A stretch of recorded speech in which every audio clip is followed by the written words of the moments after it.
I want to bring you what I consider to be a really excellent piece of journalism by Mark Halperin, who interviews the fact checker at the Washington Post by the name of Glenn Kessler, who came up with the For Pinocchio designation for political lies. And I think he just does a really excellent job here going over it with him, asking him questions like a cross-examination from a lawyer, but he does it in a very friendly way, and I have immense respect for how he handled it. So I'm going to be chiming in with my thoughts, but here we go. Glenn Kessler, welcome, and thank you for making time. Glad to be with you. I want to show you some of the excerpts from your Substack that I talked about in the first part of the program, and just walk through it with you and ask you some questions. B1, please. Conservatives were an untapped market for growth, especially for a news organization where traffic was failing. But there's a conundrum. If most of your readers are liberal, how did you attract conservatives without losing your existing base? So let's go backwards from that. How did the Washington Post end up with a readership that was mostly liberal? Well, I think to begin with, it was originally, a Washington-based newspaper. The District of Columbia is automatic 3 electoral votes for the Democrats in any presidential election. You could argue that the federal government, the federal workforce in general, is relatively left-leaning. And you have the Virginia suburbs and the Maryland suburbs. And Northern Virginia, which is where I live, I'm speaking to you from McLean. When I moved to Washington about 30 years ago, Virginia was a red state, and it increasingly became a purple and then more or less a blue state, in part because of the influx of people who moved to Northern Virginia, which gave the overall state more of a liberal hue. So, of course, because as you expand the federal government and people become dependent on money from the feds, they never wanted to shrink, and therefore you vote for more tax dollars flowing in from other people so that the capital city of the Hunger Games grows in affluence and power while you suck dry the rest of the nation. So that's kind of why Virginia turns blue. As the federal government grows, so do the people voting for the Democrats in Virginia. It starts with the readership base that was originally reading the Washington Post. Okay, I grew up in Bethesda, Maryland, so I'm familiar with the liberal leanings of parts of the region. But I'd say a couple things. First, as the paper has become a national and international paper digitally, do you think that part of the Post audience is less liberal, significantly less liberal?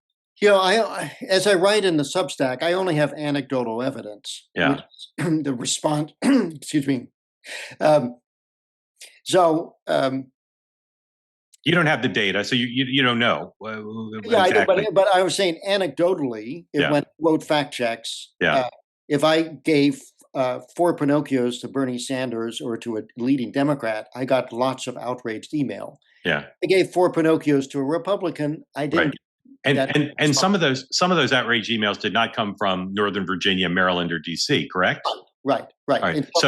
So my theory would be, from knowing a lot of Washington Post reporters, and particularly talking now about political coverage, is that you attract a lot of liberal readers because your reporters are hostile to Republicans more than Democrats.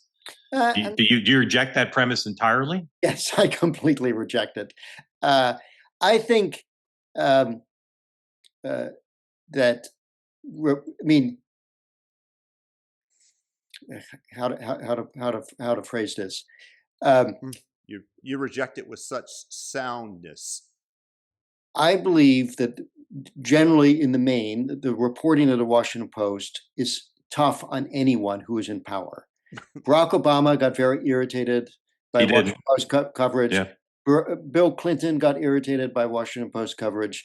The ethos of the newspaper is to be critical and scrutinize and hold to account whoever is in power. Yeah. In fairness, that was quite some time ago, before everybody was afflicted with Trump derangement syndrome, as there became increased competition on the internet and everybody went to their selective corners and tried to draw revenue from selected groups of users. And this is definitely what the Washington Post also did. So bringing up Barack Obama and Bill Clinton is not as salient a point as Glenn would make it out to be, because the media environment was different at that time.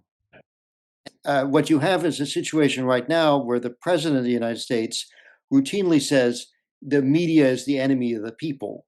I don't recall. Well, they did lie about a ton of stuff that they could have easily verified, like the Hunter Biden laptop. Right before the election, they framed everything negative against Donald Trump. And just look at what they're doing, washing over the Russiagate scandal, because it's an existential threat to them, and the Washington Post and the New York Times and all the big newspapers that completely botched the story or were working in collusion with the Clinton campaign and the Democrats because of their hatred of Donald Trump. Or Barack Obama using those terms, and I think it has colored the way people look at the reporting of the Washington Post. But you would say that there's no liberal bias in the Washington Post coverage of politics and government? None. Well, let me ask it a different way while you ponder. Yeah. I know a lot of your colleagues, your former colleagues. Would you say that the people covering presidential campaigns and government for the Washington Post during the last 10 years have been absolutely indifferent to whether Trump won or Clinton won or Trump won or Biden won? Absolutely indifferent?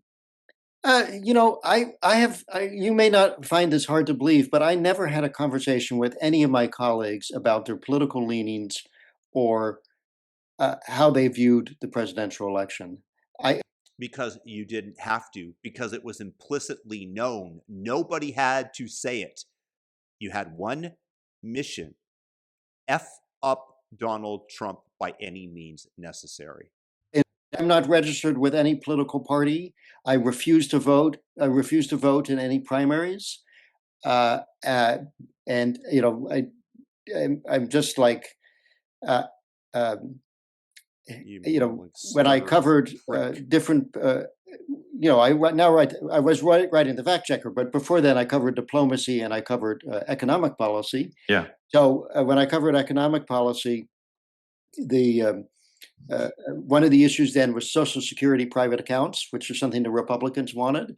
And when I left the beat, a source who was heavily involved in that subject called me up and said, "Now that you're leaving the beat, can you tell me what you personally think about Social Security private accounts? Because I could never figure that out from your."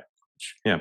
So I always played it straight. I think the question was, were any of your cohorts avidly, or do you think that they were indifferent? So you want to answer this question and make it about yourself. I don't get it. I do. Most of your colleagues. You've never read a political story or a governmental story in the Washington Post and said, boy, I could see why conservatives would be pissed off by that. I shouldn't say never. Let me phrase it a different way. Okay. As I say often, half the country thinks the Washington Post is extremely biased against Republicans and extremely, extremely biased against Donald Trump, and that it impacts Donald Trump, his chance of winning elections and governing. Do you reject that premise completely?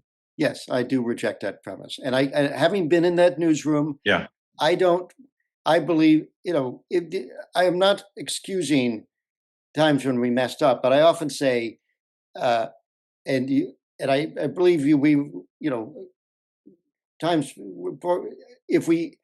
I often say that it's not incompetence. I'm sorry. It's not conspiracy. It's incompetence. That's when newspapers. Stupid or liar. That's the phrase that I use. Make a mistake. Right. So Glenn, how do you explain every conservative I know who's ever worked for a Republican presidential candidate or president, everyone says the Washington Post, like ABC News and others, are liberally biased. And no Democrat I know says that. Now, that it's conservatively biased. They do say, as you suggest, boy, Barack Obama some days got tough coverage, and boy, Bill Clinton some days got coverage. But how do you explain every smart conservative I know thinks that? How do they all think that and no Democrat does? Well, I believe I believe people are believing their own myths. Seriously. And I Every single person? definitely encountered situations when I wrote negative fact checks when Democrats would be like, God, why are you writing this? Because you're the Washington Post. And I'm Sorry, he sounds absolutely whiny right now. saying, I'm playing it straight. I see four Pinocchios. Okay, but sorry to interrupt, but Glenn, that's another group that has the posture. The Washington Post is our home team. The Democrats say, Glenn, how can you be fact checking a Democrat? You're the home team for us. So Right, they think it too. I say that's BS to them, and I think if you talk to a number of Republican operatives that I have dealt with over the years, they would say I always played it straight. I'm not talking about you. I'm talking about the paper for which you worked for decades. So they may say you played it straight. Although, as you know, you have Republican critics who are, and I have many Democratic critics too. But the Democratic critics typically are, you're the home team. Why are you doing this? Not you're conservatively biased. But I want to leave your coverage out of it. Okay. I say again, how could it be so many people think this? Here's what Terry Moran says, okay? And this is about ABC News. You got friends who've worked at ABC News probably, right? Right. Okay, here's what Terry Moran says. Let's do number B5, please.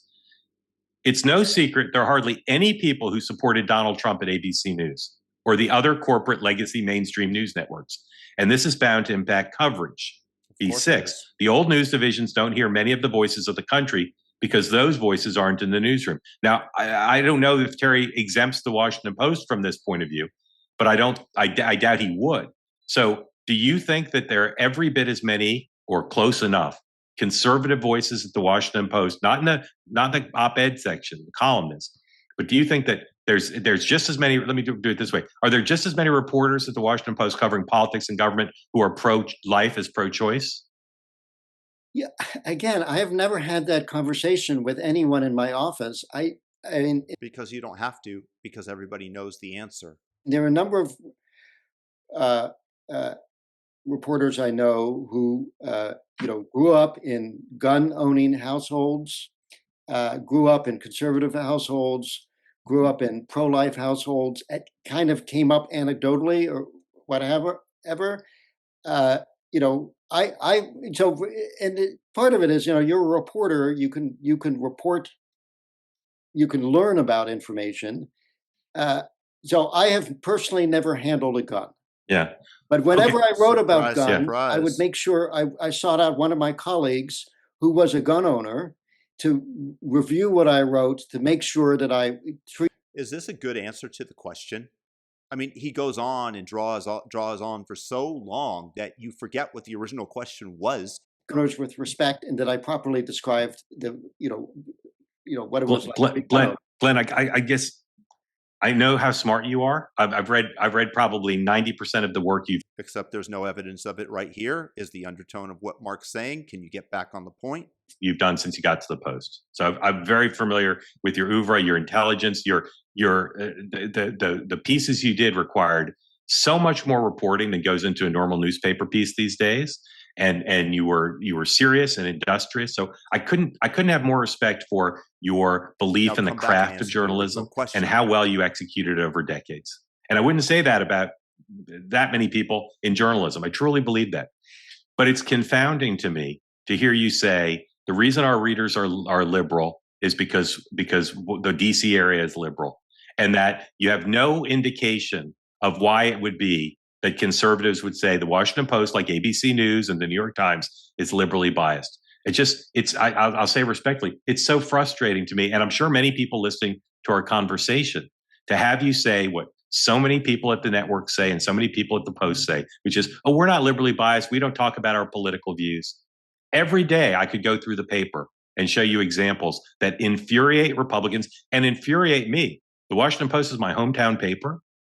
I want the Post to be considered I want to be a thriving success. But what you said in your Substack is we can't figure out a way to reach conservatives because liberals are paying the bills. And you don't say that's an intolerable situation. You seem to be saying, as I read your Substack, I kind of throw up my hands because that's the way we're making our money now. So how can you not be outraged by having a paper that you consider to be liberal, not liberal, have be financed to an addictive point of view by liberals? How could you not be, when you worked at the paper, how could you not have said, we have to find a way to appeal to conservatives, rather than mocking your boss for saying, how could we appeal to Fox News? Shouldn't you want people who watch Fox News to read the Washington Post? That's a lot of questions in one, but it's all the same thing. How can you and I see this so differently? How can that be? Well, I think, with respect, Mark, I think you're slightly mischaracterizing, or somewhat mischaracterizing what I said there. First of all, I did not mock my publisher. And I said his question was a good one.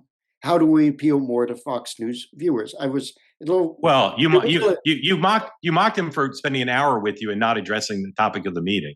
Well, and let's note the topic of the meeting was to bring more accountability to the Washington Post. Although the Washington Post's most recent ombudsman. I'm sorry to be so judgmental towards this guy, but he is so pasty and weak and rather effeminate. It's just, he represents the liberal bias of the paper in his very being. Leave it in the comments if you think you agree with me or if you think I got that wrong. I'm curious. Believe that she was the most recent, is one of the most hostile reporters to Donald Trump in the world. So that job was filled by a woman who has gone on, even while she was at the paper, but has gone on since then to become one of the leading anti-Trump voices in the country. So filling the ombudsman's job with someone so hostile to one particular politician, I don't think is worthy of reviving the job. But I'm sorry to interrupt. Go back.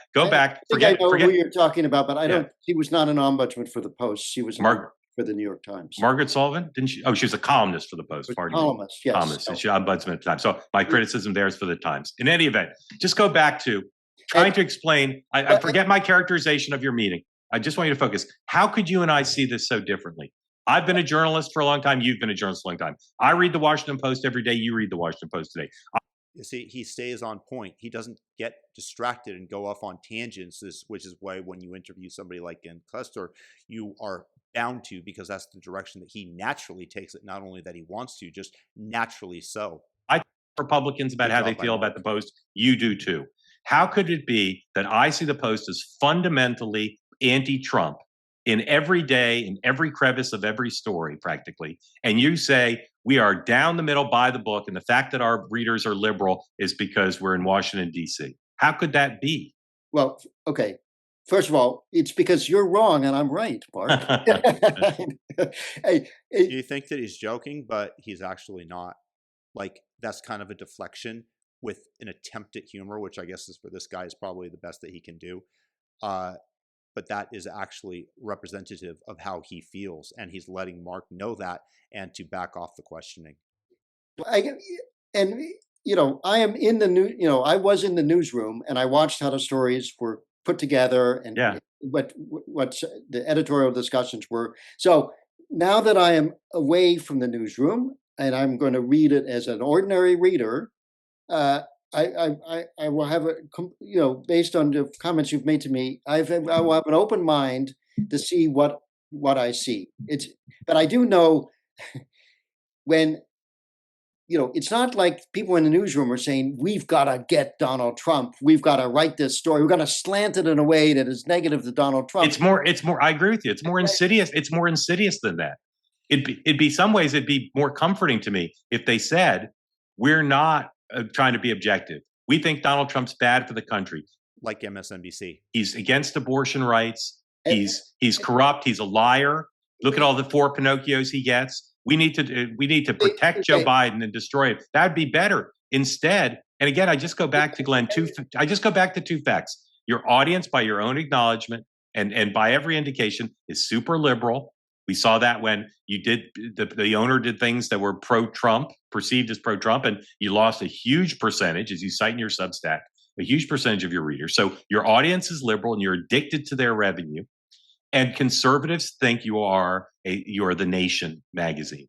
So just those 2 facts. How could you work at a place for decades and say we're addicted to liberal revenue and not be screaming at the top of your lungs, boy, half the country might have a point that we're liberally biased. Let's examine that. Let's go to my colleagues. Because again, I know all your colleagues, your former colleagues. Yeah, but Mark, I really think you are mixing a few things apples and oranges. My Yes, sir. point about the liberal, a lot of that had to do with the editorial pages and the op-ed. No, it's the news. Leave editorial out of it. It's news. Well, okay. See, he keeps it on point. He asked the question. He combats Glenn so respectfully. It's really well done by Mark Halperin. I don't have the ability to do that because I'm more combative. He massages Glenn. He tells him that he thinks he's great, and then he keeps it on point. Just, this is why I'm showing this to you, because I just really respect the way that Mark Halperin has conducted this interview. Okay. Talking about news here, because the editorial page is liberal.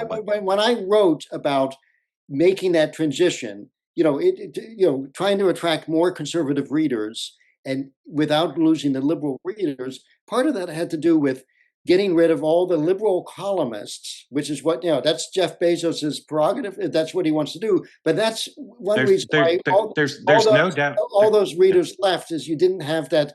There's no doubt. There's no doubt that that's why some of them left. But there's also no doubt that until Jeff bought the paper, everybody thought it was fine to have an editorial board made up almost entirely, or often entirely, of liberals. But I'm talking about news. I'm talking about news, not editorial. Actually, the Washington Post editorial board under Fred Hyatt was. It was more moderate. It was, but it was still hostile to Donald Trump. It still didn't look to find good things to say about Donald Trump ever. Actually, I noted Fred.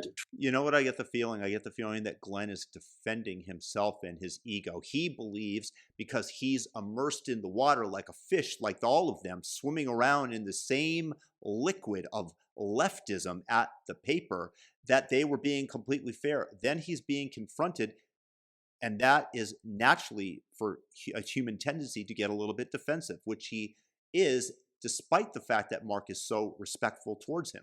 One problem that the Post faced was that we had conservative columnists. We had a number of conservative columnists like Charles Krauthammer, George Will, and they all turned against Trump. Yeah. So Fred then went on a mission. He wanted to find a columnist. You're right. And he did find columnists. Glenn, you're right. But I want to keep this on news, not on the op-ed page. I know, keep it on news. But I feel like the editorial page often gets colored with the news. And some of your criticism of because I maintain, as a longtime Washington Post reporter, that the news coverage is straight. Let me ask you. Disagree with me, but it's not. But Glenn, it's not just me. It's half the country. I'm not alone. I'm not. I've got some iconoclastic I feel like view. half the country is affected by Donald Trump saying we're enemy of the people. Well, George Bush thought it was true too.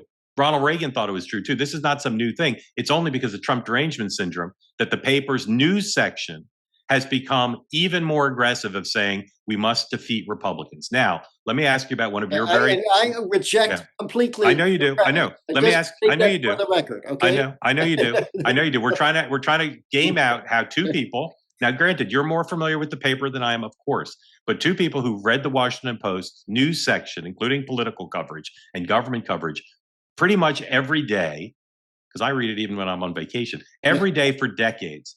Both of us understand journalism. Both of us talk to people in both parties. How could we have such different views? My view is supported by every Republican I know. My view is supported by many Democrats I know. I don't. Your view is supported by people like Chuck Todd and others who've run political coverage, George Stephanopoulos, who I don't see how they have this position now. Let me ask. George Stephanopoulos is the guy who was fined or paid out $16 million via his organization for claiming that Trump was convicted of rape. That is the type of reporting, and he said it repeatedly, that is done by these legacy outlets that believe that they are neutral. You wrote that it's gotten a lot of attention from conservatives about the so-called deep fake videos regarding Joe Biden. When you looked at the question of whether the videos being played largely in conservative media that showed apparent cognitive decline of the president, what conclusion did you reach in Fact Checker about those videos? Well, you're talking about when he supposedly meandered off to talk to the parachutists? Yeah. So hold on. There are plenty of Biden videos that were called cheap fakes by the media, by the Biden administration. So he's going to focus in on one where there is some question about it, and I'll show you that. That fact check was looking specifically at how that video was being portrayed on Correct. news sites. Yes, sir. And what we did was we went and got the full video and the full context, because it looked like the way it was cut, and particularly distributed by the RNC, it looked like Joe Biden was wandering off, and it didn't show him talking to parachuters. What we showed was that he was talking to parachuters. Yeah. And now, so as promised, here's the video in question. There's Biden. There's everybody else concentrating on what's in front of them. There he is, wandering off. Okay, maybe they cut it there. They're looking at bewildered, like what's going on. They're trying to follow him, wondering what to do. And then they politely grab him and bring him back over for the photo op, right? He's looking dazed. Okay, maybe you give that one Pinocchio. Maybe there's some question as to the framing and that they left out the fact that there were parachuters there, but he is clearly out of it. This is clearly not something that Donald Trump would be doing, and the leaders wouldn't have gone over and gotten him like he was an errant child who saw a shiny penny that they wanted to pick up. And I've said this before, that fact checks are a complement to the news coverage, not a supplement. Yes, sir. So in the overall context of the Washington Post coverage, we had coverage about, was he too old? We had columnists saying he should. Once again, the fact is that you could have taken any number of videos of Biden's decline that the media and the Washington Post called cheap fakes, a term invented. It's just amazing what the Democrats are able to do with language and get this very stupid, gullible leftists to believe them. And there were so many others, but you focus in on one that is questionable, and then you hold that up to the sky and you say, oh, look at this, they were lying, when you have a whole plethora, and then you get to ignore the others. It is a concerted strategy and effort that they've employed in order to sway the public. And this is why we all believe that the media and the Washington Post have a leftward bias. And I'm a little bit disappointed that Mark doesn't bring up what I just did. He shouldn't be running again. And that fact check was specifically about that video distributed by the RNC and understand. But the power of the Pinocchios and the power of the fact check, when you write that, people say that and say the Washington Post is saying that video is not reflective of Joe Biden's cognitive decline. That's what people take from that. They do. They do, Glenn, they do. You know the power that you had in that job. So do you think the Washington Post, how would you rate the job the Washington Post did in covering Joe Biden's, not his age, not whether David Ignatius thought he should run again, but how good a job would you say the Post did in covering the reality of Joe Biden's cognitive decline? I would say, so there was a lot of effort to produce a story that would look very carefully at what seemed to be a cognitive decline. It never came together because we couldn't get enough people on the record. Glenn. You have to have people on the record when you can see it live on TV continually every time they allow him to make an appearance. And you can't get people on the record. You can just report what you see.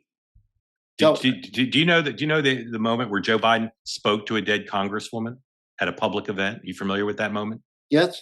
Okay. Well, what kind of sourcing did you need to say Joe Biden was suffering cognitive decline? Did you see him trailing off regularly? Exactly. What kind of sourcing was needed? What a joke. I can't get too. We couldn't get people on the record. The story just didn't come together. Meanwhile, the conservative media is reporting on it nonstop, but they couldn't get it together, and then they wonder why we think that they have a left-leaning bias. Oh my goodness. In the weeds of what happened at my former news but you weren't in all the meetings, but you read the coverage. You read the coverage. I'm telling you, there was a lot of effort to produce the story, What effort does it take? that you are asking for, and it didn't come together. That is my understanding. That was not pathetic. What a horrible excuse. Oh my goodness gracious. Okay, and, understood. And yes, in retrospect, one could say that was a real missed opportunity. It's also difficult when you're taking on the president of the United States and you want to say, okay, we think there's a cognitive decline, and we want to get people on the record as actually saying this. I mean, and all you have to do is show video clips of them that you don't label cheap fakes, motherfucker. Because it's a very serious accusation, and that on the left, there's all this chatter about Trump's cognitive issues. Now, he has to bring in Trump. But Glenn, he has to bring in Trump. This is the way that they are. This is just evidence of the left not leaning bias, but this is reflexively what they do. They bring in Donald Trump and his presumed mental lack of acuity when he's out there giving multiple hours stand-up sessions without missing a beat. This is what they're such a joke. He's a representation of the leftist elitist that thinks that they can do no wrong and then excuse themselves for an obvious story that should have been covered, but they don't, and they wonder why we think that they're corrupt. Sorry. End of rant. But when you write a column that says the RNC is producing misleading video because Joe Biden wandered off and talked to paratroopers, that is taking the credibility and power of you, the fact checker column, and the Washington Post, and saying, in effect, not this one little thing is wrong, but let's remind you that he talked to a dead congresswoman. You are saying in that column to any normal reader, the Washington Post is saying the chatter about cognitive decline is made up. That's what it's saying. No, and so I'll ask. Whoa! It is. If you go, Mark, let me defend my life's work, says Glenn. Go back and look at that fact check. Read it 20 times. The very first paragraph talks about how polling shows that most Americans feel that Biden is too old to run for president. It then goes on that, Again, why did you choose that one to fact check? Why? Because you have a left-leaning bias. And as I demonstrated, you can claim to some degree that just maybe, Biden wasn't out of his mind because there were paratroopers there. But you could have chosen the one where Barack Obama had to lead him off of the stage, or when he goes and he asks for a dead congresswoman that had been buried the previous week. That narrative stick when they deal with a larger truth. We were looking specifically at that video and we showed the full context of the video. Yeah. Showed he was talking to. I know. I recently reviewed that column because I got subject of a nasty editorial in the New York Post. I feel you may think I'm crazy, and your viewers may think I'm crazy, but I think in the context in which I wrote that column still stands up, even though we now know that Joe Biden had issues. But you didn't know it then, did you, motherfucker? You didn't know it then, but the rest of the nation did, and y'all covered for them. And you think and you wonder why Mark Halperin is interviewing you about the bias that the left-leaning media has. You just wonder why. It's random, and you're going to defend it, and you're proud of yourself? They now know. You didn't know he had issues when you watched public videos of him for 4 years as president? The fact that he didn't have press conferences, he didn't do a single interview with the Washington Post news section, that didn't make you think he was having cognitive decline? I don't believe Donald Trump has done a single interview with the Washington Post news section. I think Barack Obama back to Donald Trump, back to the Donald, right? That's what you do to cover for your ass, and you think that you're not anti-Trump. Maybe did one over 8 years. Okay, but Glenn, don't seize on that. Did you not see indications? Did you not see indications of cognitive decline for Joe Biden before the debate? Well, I'm going to put it this way. Yeah, I covered Joe Biden for many years when I covered diplomacy. Yeah, there's definitely a difference between the Joe Biden I knew when I was covering diplomacy and the Joe Biden that I saw but never interviewed or met. Yeah, as president. At the Blah, blah, blah, blah. Keep covering your stupid ass. same time, I covered Donald Trump as a businessman in the Yes. 1980s, and there's a big difference between the way Donald Trump spoke then and the way Donald Trump speaks now. Okay. Aging is a part of the process Under- everyone goes through. I'm and, excusing you know, myself because it's aging, and that's why we didn't report on it, because it's just natural aging, and we have a demented man as the president of the United States. One phone call away with the nuclear football. Oh my goodness, I accidentally hit the wrong button. It was red. I thought it was blue because I got them confused because I'm demented. Glenn, I want my listeners and viewers to love and respect you. Okay, No, but I we know what don't. they're thinking as they listened up until now. They're saying this is representative of the mindset of the dominant media. That Correct. there's so many reasons to think the Post coverage is biased. They're there every day, and you're saying there's literally no And it's proof right here in this interview. anti-Trump bias. So let me ask you this, just Okay. to be clear: are you saying that the absence of regular coverage of Joe Biden's cognitive decline during his presidency in the Washington Post has nothing to do with pro-Democrat, anti-Trump bias amongst the reporters and editors of the paper? Nothing. Exactly, because I know for a fact that story, we tried to write it, we wanted to write it, and reporters were working on it. We got at it in different ways. It didn't come together in a way. Glenn, how could it not come together? Mark, I'm They sorry. were I was lacking evidence. They had the murder weapon. They had the motive. They had the video of the man, but it just didn't come together. The prosecution of Joe Biden's dementia didn't come together. I was not an editor. Okay, but as a reader, as a reader of the paper, and as someone in the newsroom, you're saying the reason the Post never wrote a serious piece about this topic was because they couldn't get people on the record explaining their direct impressions of Joe Biden's cognitive decline. Nothing to do with not wanting to help Donald Trump win. Nothing.